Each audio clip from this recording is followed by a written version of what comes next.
Good morning, सुप्रभात. प्रियानो, आज आपल्या मनासाठी वचन आहे लूकाचा 6 अध्याय 24 वचन.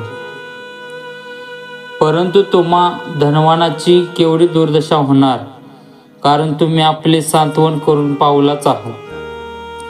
प्रभू येशू ख्रिस्त आपल्या शिष्यांना देवाच्या राज्याबाबत शिकवताना अनेक निर्देश देतो. त्यात धन आणि पैशाबाबत सावध राहण्याची सूचना देतो. त्याच्या लेकरांनी समृद्ध असणे हे प्रभूला संतोष देणारे आहे, पण त्याच्या लेकरांचे संपूर्ण प्रयत्न धनवान होण्यासाठी, धन प्राप्त करण्यासाठी असतील तर हे प्रभूला दुःख देणारे आहे.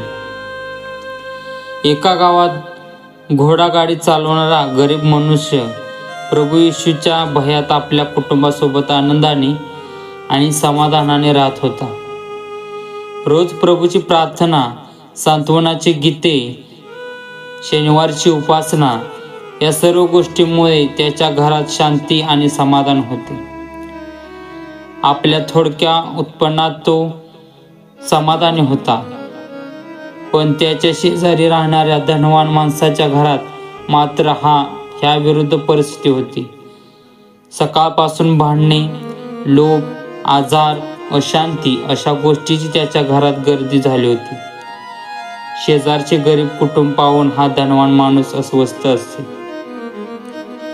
मग एक दिवस त्याने एक युक्ती योजली. घोडागाडी चालवणाऱ्या माणसाच्या पत्नीला त्याने आपल्या घरी आमंत्रित केले आणि तिला $99 बक्षीस दिले.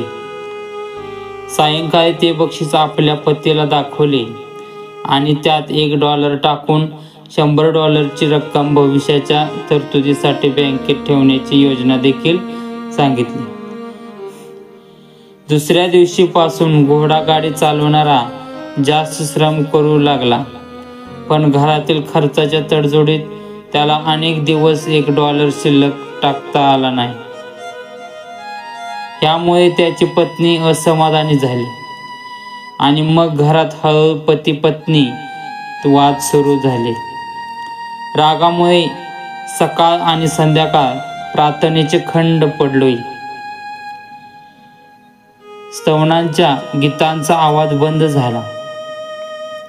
आता स्तवनांच्या गीताऐवजी त्यांच्या घरातून भांडणाचे आवाज ऐकू येत होते.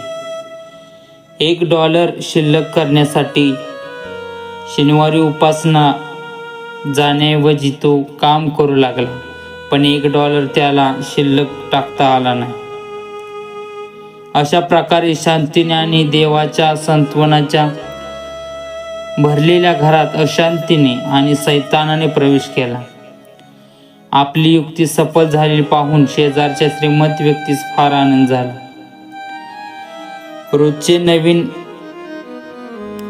जीवन जगत असताना आपणास अशा प्रकारच्या परीक्षेला अनेक वेळा सामोरे जावे लागते. पैसा आणि प्रभूचा स्वीकार आणि त्याचे आज्ञापालन प्रश्न कधी कधी गंभीर असतात आणि तीच आपली कसोटी असते. श्रीमंत निकोदेमस प्रभू येशू ख्रिस्ताकडे सार्वकालिक जीवन कसे मिळेल हा प्रश्न घेऊन आला होता. विद्वान निकोदेमस ख्रिस्ताला असे सांगायचे होते, तुझ्या शिकवणीत थोडा बदल कर.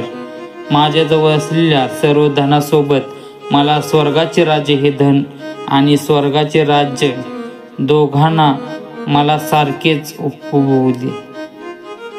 पण ख्रिस्ताने त्याला स्पष्ट बजावले, जा आपल्या जवळचे सर्व धन गरिबास दे व माझ्या मागे ये. प्रियानो, धनासोबत ख्रिस्त नाही, तर ख्रिस्तासोबत धन व सर्व काय हा मंत्र कठीण आहे. हे प्रभू येशू ख्रिस्ता, निर्णय घेण्याच्या चौफुलीवर आज मी उभा आहे. ज्या सर्व गोष्टी मला लोभाच्या आहेत त्या तुला मिळवण्यास सोडवण्याचे धैर्य आज मला दे.